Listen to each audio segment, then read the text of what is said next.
Patay on the spot ang driver sa Ombak o Bao-bao nga giila sa mga pulis nga si Lionel Rizada Sistoso, 26 anyos, nga taga Purok, Santo Niño, Barangay Marilog, Davao City. Subay sa report sa kapulisan, nagsubay sa highway ang pickup truck nga padulong sa sentro sa Davao City ang direksyon, samtang Ombak nga sakay ang 7 ka mga pasahero padulong sa Bukidnon ang direksyon. Dihang pag-abot sa nahitabuan, nawadan og kontrol ang driver sa pickup pag-abot sa kurbada nga highway ug nakasubay sa kasugat nga lane nga ginasubay sa Ombak hinungdan nga nabangga. Gila sa mga pulis ang driver sa pickup truck nga si Ferrarin Pescadero Fabio Jr. taga Dacoville Subdivision, Davao City. Ang mga naangul gipang-ila sa mga pulis nga sila Haninlin Dalipi Suarez, Lovely May Dalipe, Rael Fabio Angelo Abordaje, Shelamin Nalugan, Jovelyn Boysan Maderse, Syra Maderse, Sam Anya Lucero 6 anyos nga namatay sab sa disgrasya. Misurrender hinuon sa kapulisan ang driver sa pickup.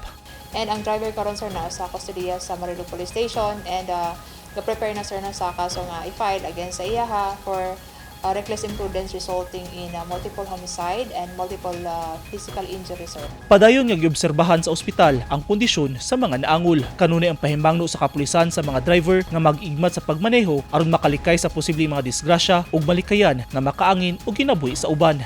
Mong gi-remind ka sa Davao City Police Office nga before ta mag-drive, i-check ang ato ang mga units sir na kung naabot sa maayong nga kondisyon para dili ta makakause og kanang insidente diha sa mga kadalanan. Sumala sa DCPO, human error ang sagad nagunang hinungdan sa disgrasya. Yes sir, ang pinakataas nga rason sir no sa mga disgrasya sa kalsada is human error sir. So may possibility nga katong akong istorya sir nga before mo sakay sa sakyanan dapat i-check gyud no kay one of the reasons gyud sa mga insidente sa kadalanan is sa human error siguro sa kuan sir no pag control siguro dili ta kakuan kung kusog ba iyang pagpadagan sir and then pag-abot diha kay kuan mo na sir no kanang paubos ba and then ang kaning umbak is dili maging kapakusog kay ano man pasaka.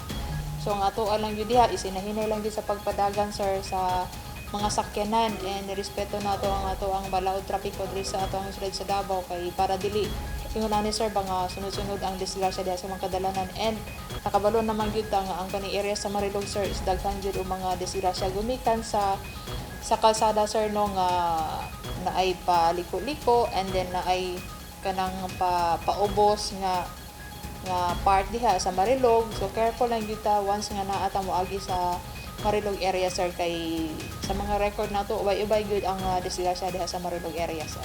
Kahinumduman nga dili kini ang unang higayon nga dunay na disgrasya sa Marilog area. Ubay-ubay na ang natala sa kapulisan nga nadisgrasya sa lugar ug daghan na sab ang naangin nga mga kinabuhi.